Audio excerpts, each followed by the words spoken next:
Namaste friends. That was a children's movie, for the kids. Now we switch to adults. Adult mode. And we will talk about Karma Yoga. Extremely important topic.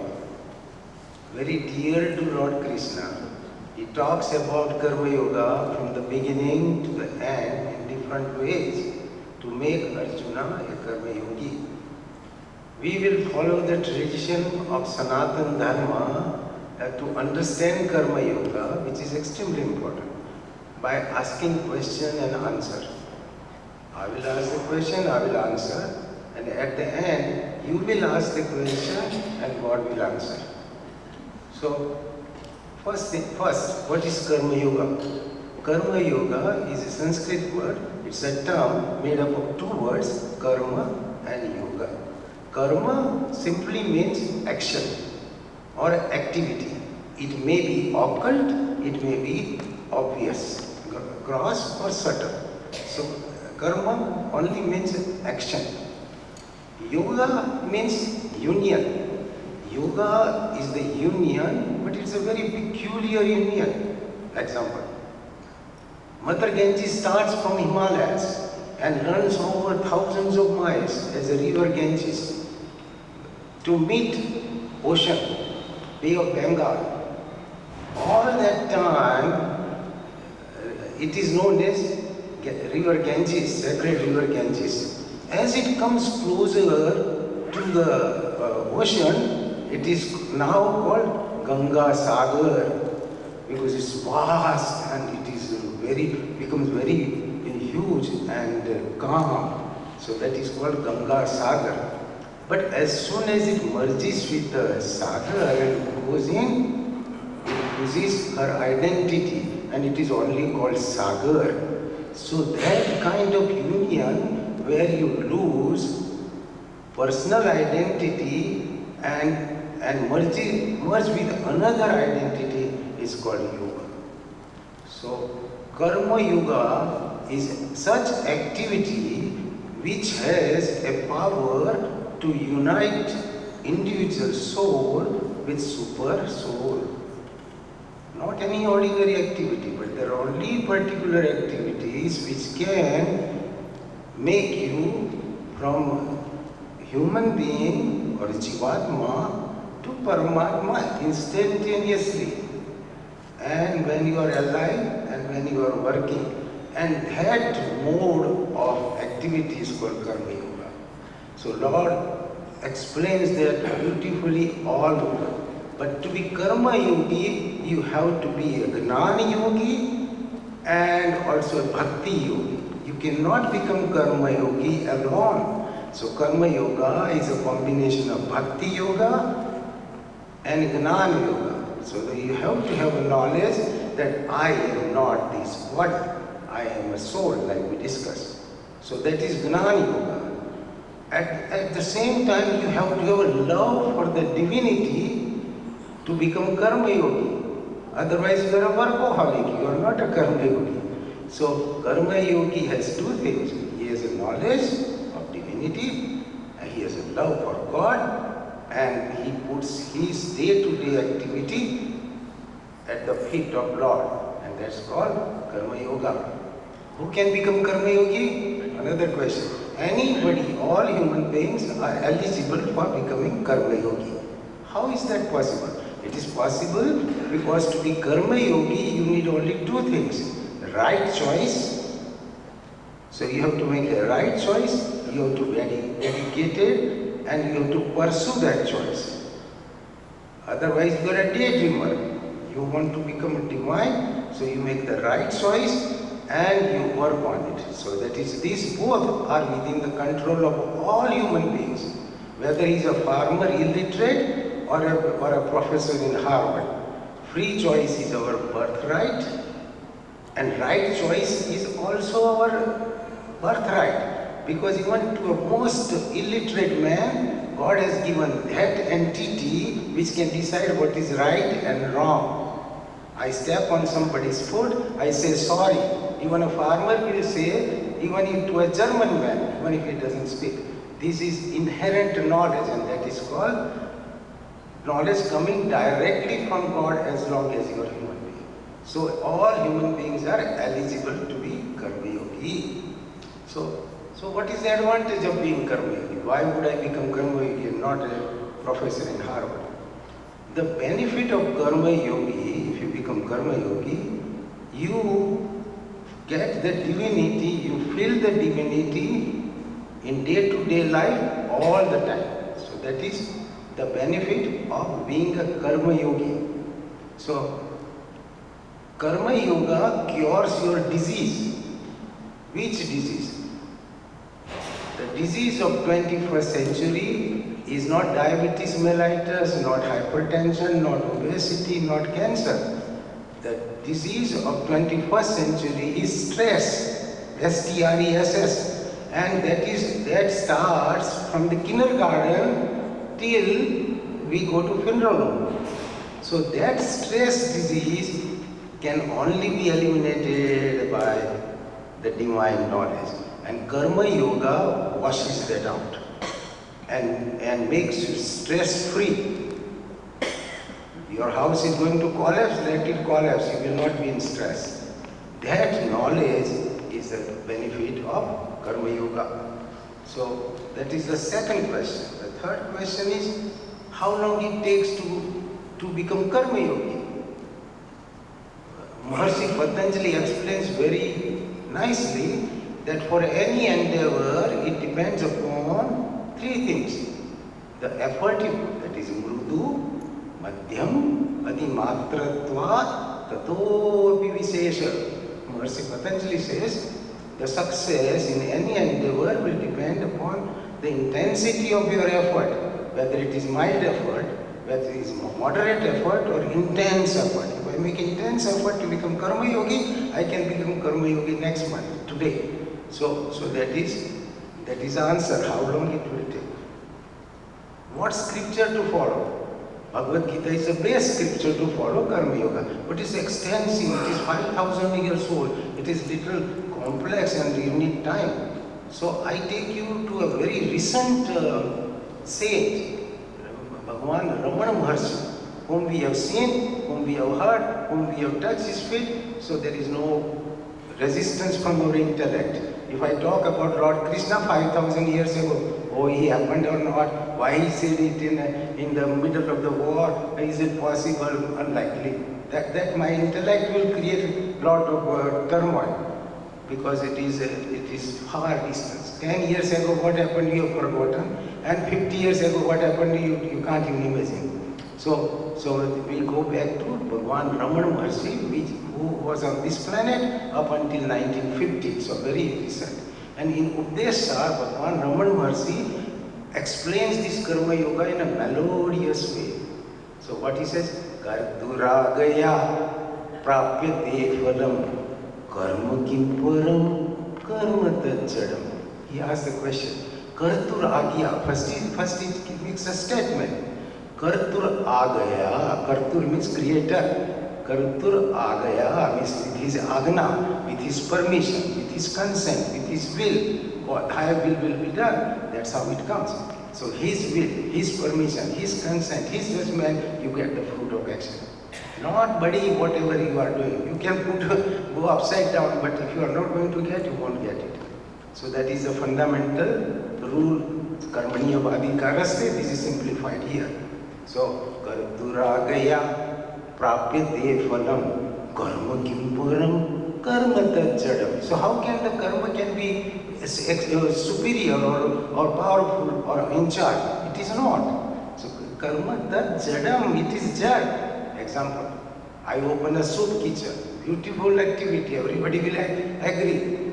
2 years later my mind goes crazy, or my accountant's mind goes crazy, and we swindled $10,000 from that donation. So the same activity, soup kitchen, which was a divine activity, now becomes evil activity, because it was inert. It was whether I put divinity or I put corruption there. That's what he said. So it's truth number one.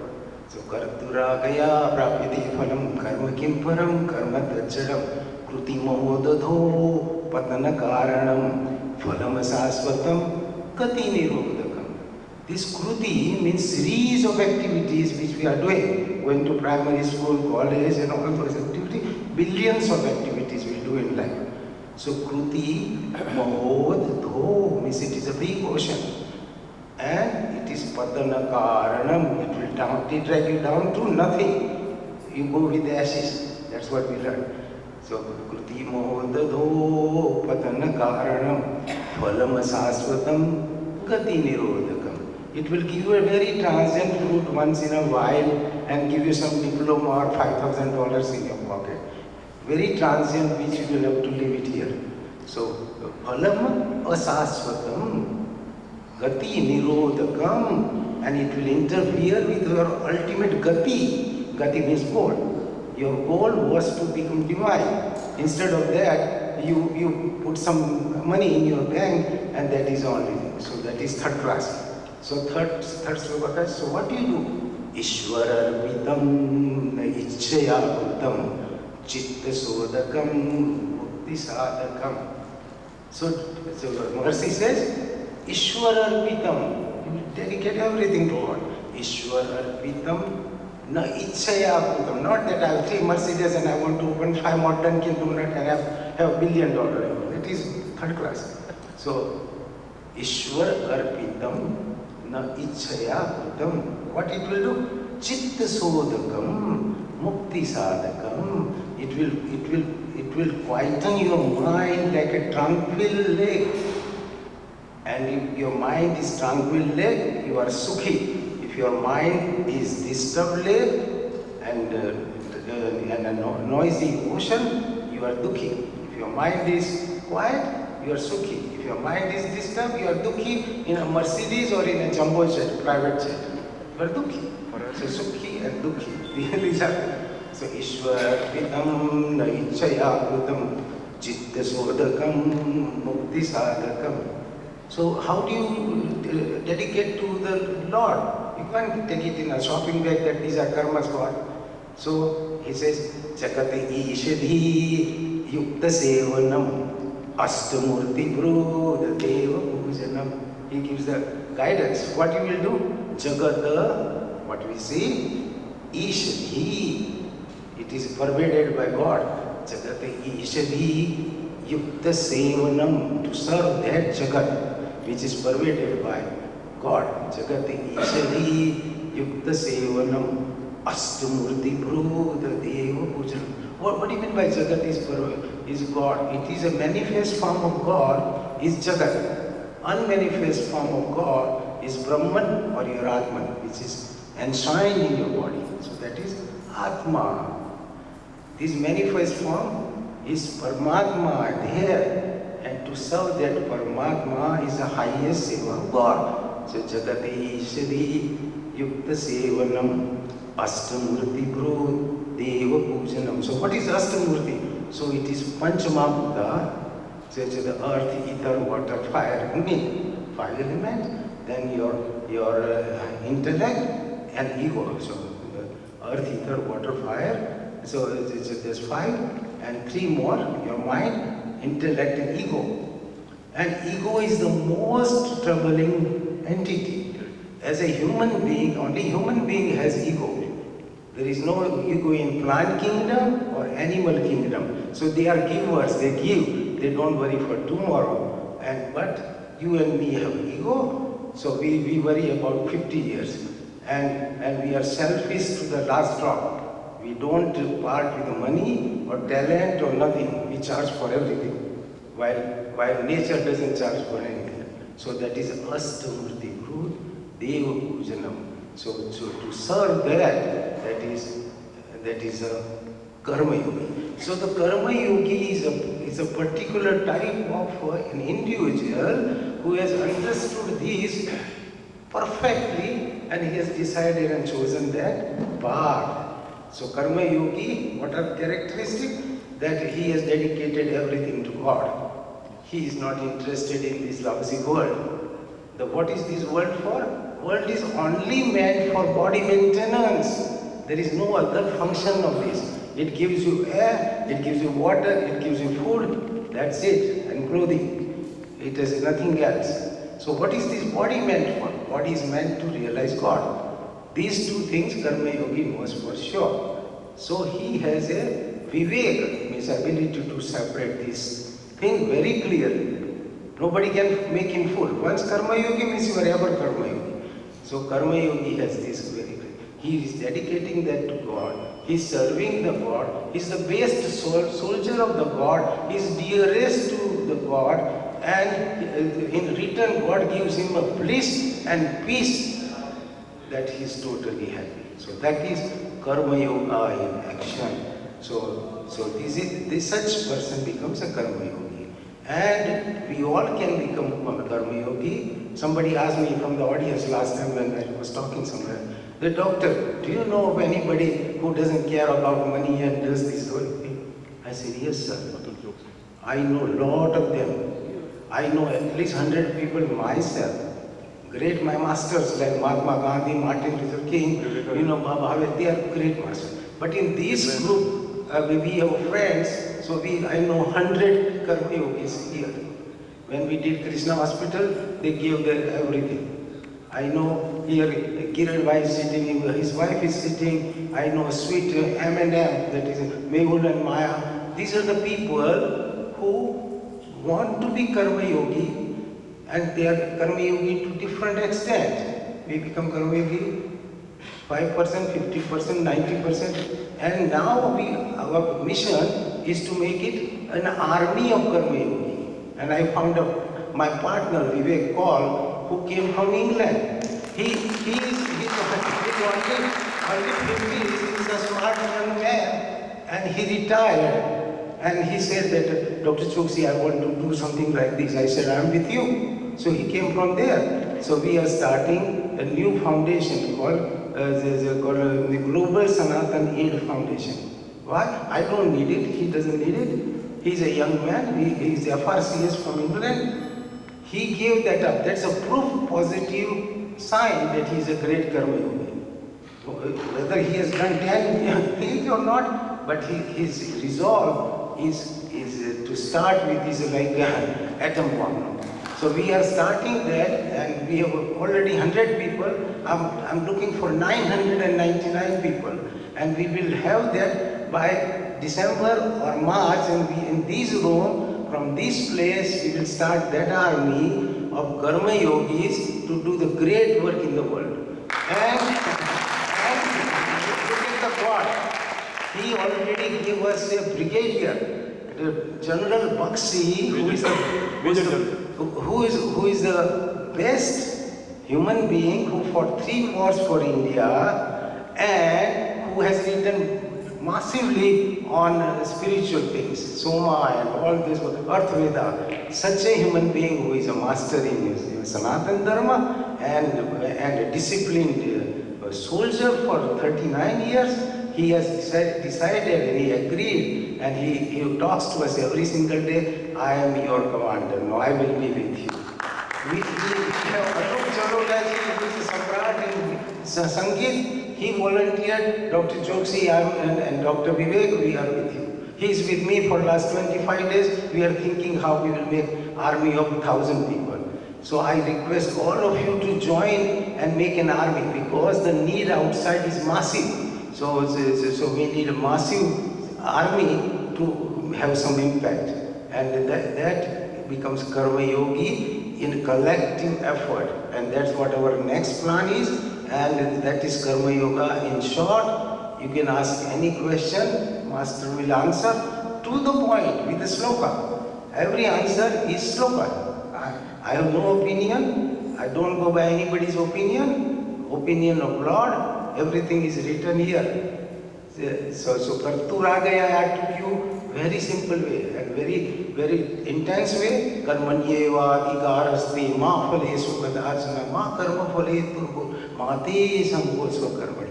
And then God said, Yogastha Guru Karmani Sangam Tyaktva Dhananjaya Siddhi Siddho Samoputva Samatvam Uruchate. And then he says, Turena Avaram Karma Buddhi Yoga Dhananjaya Buddho Sharanam Anivacha Rupana Phaledva. He calls us Rupana, means you pitiable creatures.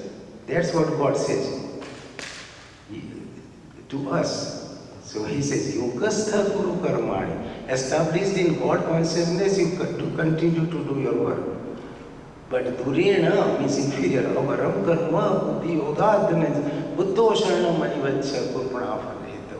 So there I end with the best sloka of Bhagavad Gita. There are hundreds and hundreds of them. Oh, and I so dear, they are dear to me. And you are teaching to the children. So there is no better work than that. Okay.